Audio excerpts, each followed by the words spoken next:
Hello. In the second period of the Toronto Maple Leafs Vegas Golden Knights game tonight on November 20th, 2024, Zach Whitecloud hit Matthew Nyes somewhat high. It's debatable, and that's what we're going to talk about in the neutral zone. After a scrum, the Vegas Golden Knights ended up with a power play. I'm assuming the Leafs all got roughing penalties, and Matthew Nyes has, the game's over, and Matthew Nyes did not return to the ice. So let's see what the geniuses at SportsNet, who I imagine are paid pretty well, have to say about the hit. And we will get to footage in a moment. But let's start with the big hit, maybe a controversial hit. Zach Whitecloud knocking Matthew Nyes out of this game. Sam, you called the situation room. What's the justification for no call? So here David Alter asks Sam Constantino what the justification is, and he says that Sam called the situation room. The situation room is the team of off-ice referees who work at the NHL head office, who assist the referees who are on the ice making calls in difficult situations like this. This was not something I noticed myself, but according to the Steve Dangle podcast, in a previous Leafs game, they cut to cameras in the situation room themselves because they were doing a review at the Leafs game, and on the big main screen in the situation room, it was obvious that they were watching Monday Night Football, not even paying attention to the games that are going on, or not as much as they should have been. Anyways, go back a sec. What's the justification for no call? It was really simple. It was a clean, good hockey hit. And so that is Sam Constantino. In this moment, he's not giving his own opinion. He's giving the justification that the situation room gave to him. I'll just clarify that. Justification for no call. It was really simple. It was a clean, good hockey hit. And so at first blush, because the game moves so fast, it might give the indication that Whitecloud leaves. Now, this is something that's a little bit frustrating, and I honestly find it quite condescending. I'll give my background. I've never been a high-level hockey player. I played goalie in House League and Select until grade 6. I took many years off, and then at the age of, 24, 25, I started playing shinny, and we don't even have contact or referees or face-offs, or sometimes we don't even keep score. So, I totally get that you might make the argument that I have no idea what I'm talking about, but I've probably watched around at least 1,000 NHL games in my life. So sometimes I find it condescending when these people on TV say, "Oh, the game happens so fast." It's like, yes, I've been watching this game long enough to become accustomed to that and be able to judge things, even if they do happen fast. And fortunately, with this crazy high-tech technology called cameras, digital cameras, we can actually view things in slow motion. So I'm going to go back again. The game moves so fast, it might give the indication. So here we go. This is the first angle they're showing. This was not the initial angle seen from the broadcast, obviously.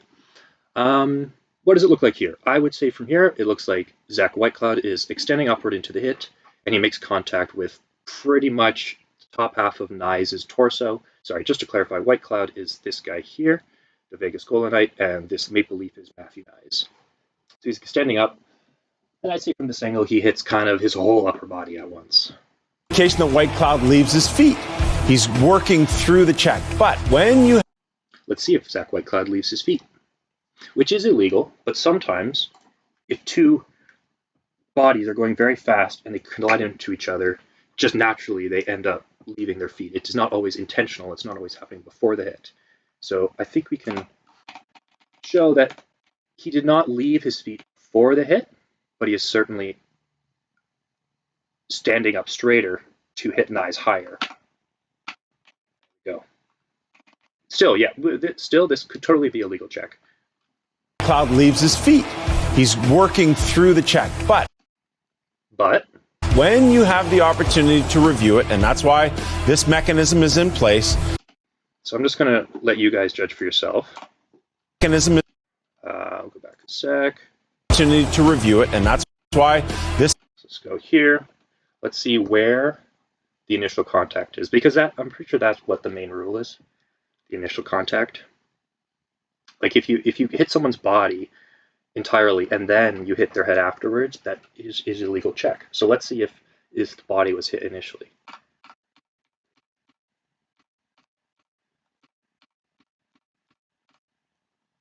Now, from my opinion here, they have not yet made like real contact. Their jerseys are probably lightly touching each other, but there's no like impact on Nye's yet.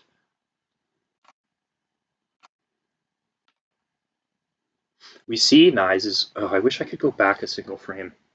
Let's try this. Place.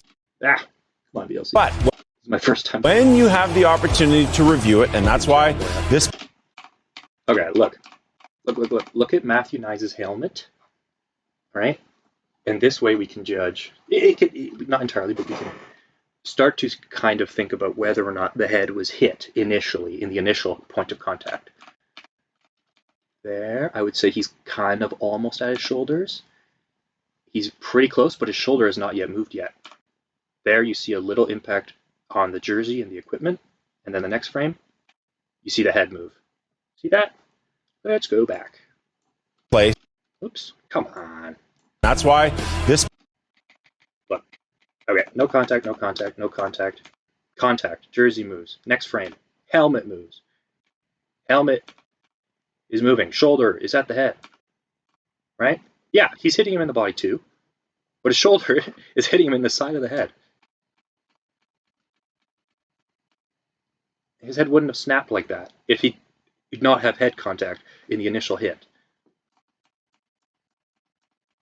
All right, and then after that, you get the opportunity to slow it down, look at a number of different. So let's see what Sam says. I won't pause it anymore. Through the check. But when you have the opportunity to review it, and that's why this mechanism is in place, now you get the opportunity to slow it down, look at a number of different angles, and then realize that it's a clean hit.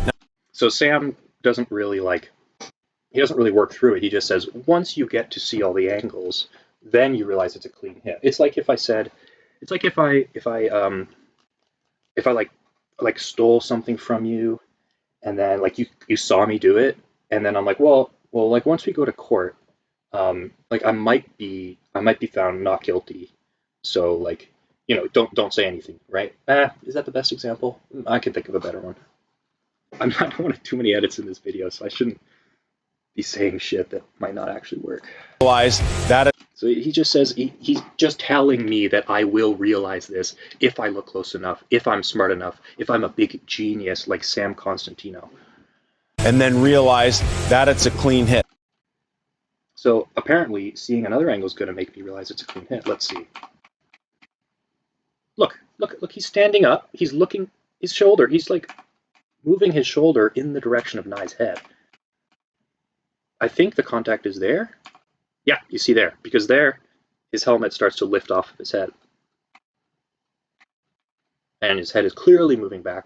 I would even say from this angle, it looks worse. From the other angle, it looks like the head and the chest were hit at the same time. But this angle actually makes it look worse. And this is just me looking at it with my own eyes. I'm not an expert of hockey, but I have watched many hockey games in my life. And I do not like when people try to tell me things are not true when I am clearly looking at them with my own eyes. But that's why I'm breaking it down, because I want to figure this out. And yeah, I think it's pretty clear he was at least hit in the head at some point there. I'm going to let Sam talk for a sec and pause it. I'm going to let you guys think. Anyways, just, yeah. You get the opportunity to slow it down, look at a number of different angles, and then realize that it's a clean hit. Now, on with George Parros at the start of the year, this principal point of contact. George Parros, for the record, is the head of the Department of Player Safety. He was a longtime NHL enforcer, and in fact had his career ended when he was hit up high by a Toronto Maple Leaf. I believe it might have been Colton Orr, maybe? Anyways, just for some context. He's talking about these new rules about initial point of contact that George Parros, who totally deserves to be in his position, I'm being sarcastic, has set out. Point of contact. That is not necessarily how it's ruled anymore. Is this a clean hit? Now, you look at Nyes, he's got his head down. There's the contact there, and you see Whitecloud working through the body, and then the head afterwards. So, what? Say that again. How do I go back 10 seconds? I don't want to go back 10. Oh, no, that's good. You look at Nyes. Oh, yeah, here's perfect. This is so funny. Is this a clean hit? Now, You look at Nyes, he's got his head down. There's the contact there, and you see White Cloud working through the body, and then the head afterwards. So, and then the head afterwards. At least don't lie to me, Sam. At least tell me that it happened at the same time, Sam. I have eyes, Sam. I've watched many, many hockey games. Maybe 1,000 is a bit of an overestimation, but I'm confident it's at least 800. Not as many as you, but still enough. And I didn't just start watching hockey like 10 years ago, by the way. Like, I've seen hockey be a lot more violent than it is. And I've watched hockey be a lot more violent than it is these days. Okay? Thank you. But just look at him lie. He's just fucking lying. There's the contact there, and you see White Cloud working through the body, and then the head afterwards. He doesn't even sound like he believes it himself. See White Cloud. You look at Nyes, he's got his head down. There's the contact there, and you see White Cloud working through the body, and then the head. I'm just, where is the head that is after the body contact?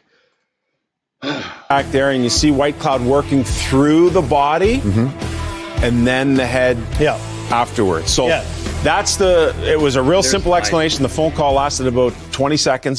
Yeah, there it is. It's just a very simple phone call that it lasted about 20 seconds. Because Sam knows if I talk back to them, I'm going to lose my fucking job. SportsNet owns TV rights to the NHL. He has to say what the league wants him to say. I'm sorry. If I can't remember the guy second from the left, his name on the panel. He disagrees a little bit. He argued. I'll just get to there later. But Sam is compromised, clearly. With the Situation Room, good clean hockey hit as it was deemed. 20-second call. Sam already agreed with them before he made this call. Why didn't they have the guy who disagrees with the call him? And I know I haven't gotten there yet, but there is someone who argued that White Cloud should have been tossed from the game and at least should have been some sort of penalty for the hit. Why did they have the guy who already agrees with them call? Of course it's going to be a short call, and then the audience is going to think, oh, well, it's so simple, I must not, it's easy for them to understand, I don't understand it. No, they're just lying to you. Yeah, and that's what we saw. And I think the question is whether he left his feet or not, right? That's what people are concerned driving. No, it's not, Colby, you fucking idiot. It's not the concern about whether he lost his feet. Everybody knows that if you hit someone hard enough, you're going to inadvertently leave your feet. Not everybody, but it's common knowledge for hockey fans. That's not the fucking concern. Is whether he left his feet or not, right? That's what people are concerned driving up. And I think his timing was a little bit ahead on it. He did drive up, though, which led the head to be at least 50% of the initial contact, at least be at the same time as he hit his chest, if not before. Just a little bit, but he did not leave his feet. You could see clearly his elbows tucked. And if we look at it, but he did not leave his feet. You could see driving up. And I think his timing was a little bit ahead on it, just a little bit, but he did not leave his feet. You could see clearly his elbows tucked. And if we look at it again from that bench view, you can see where he drives through the body as well. Let's see where he drives through the body as well. Very curious, Colby. As well as what? He drives through the body as well as his head. Which is straight on right there. He goes through his stick, through his hands, and through into his body. And this is different than the other hit. This is completely different than the Reeves hit. They're referencing a terrible hit by Ryan Reeves against Darnell Nurse. I think it was last Saturday. It's just a joke to try to compare them. The Reeves hit was so much worse than this. Reeves got suspended 5 games. No one in their right mind is comparing these hits. But just listen to what he says and look at what happened. He was a little bit ahead on it, just a little bit, but he did not leave his feet. You could see clearly his elbows tucked. And if we look at it again from that bench view, you can see where he drives through the body as well, which is straight. He drives straight through the body. The head is hit there. It's so obvious. You can see his helmet move separate from his skull. Straight on right there. Imagine what his brain is doing. There, he goes through his stick, through his hands, and through into his body. And this is different than the other hit. This is completely different than the Reeves hit. Yeah. And this is straight on a body. And sometimes when you're going straight on a guy like that, when you barrel through a guy like that, those things happen. And hopefully he's okay. We praised his game and what he is to this team right now and where his game is trending. But that's a big hit. Yeah, I'm starting to come around on your side. I don't think this guy was. Shout out to him. I should look up his name. I'll try to do that while I'm playing this clip. When he gets hit, the point of contact, I still think the head contact is avoidable in this situation. It's not as bad as the Reeves one. I think you give him the gate for tonight. That, in my opinion, that's what I think it is. I think it's a major. It's not a massive suspension, but I think that also takes out some of the fireworks that might happen later on in the game. If Knies isn't going to return, I don't think Whitecloud should either, but I think there's a bigger problem here, and the problem is guys not having their heads up. And Yeah. I'm trying to find your name so I can shout you out. anymore. I think that too many guys in the league aren't expecting to get hit anymore. You see Knies there, Nursey on Saturday. You have guys wheeling nets. You have guys coming through the neutral zone in the middle with their heads down. You got to have players looking up in the neutral zone at where you're going. The problem with that is by the time they're hit, it's too late. It's great. Yeah, you got to keep your head up. People have been saying that for decades. For decades. Okay, I haven't been watching hockey for decades. So that is partially an assumption. Maybe at least 10 years. Every time someone gets hit, they say, got to keep your head up. Well, it keeps fucking happening. Hockey players keep getting CTE. Too many players pass away too early because of head trauma. So you're just staring at this guy's face. I feel like I'm yelling at him, and he's just shocked. He's like, why is Will yelling at me? We want to protect these players, right? That's why penalties exist. That's why suspensions happen. You don't want players to get injured. So if you're going to make the argument that it's Nye's fault for having his head down when Zach Whitecloud could have just not hit him in the head, then what the fuck are we doing? Christ. I never looked up his name. I'll add it to the description or something. The other guys, on the left is David Alter, this gentleman, and then Colby Armstrong and Sam Constantino. Yeah, just shameful from Sportsnet. Like they're showing me something and they're saying something else. And yeah, thanks for watching. Go Leafs, go.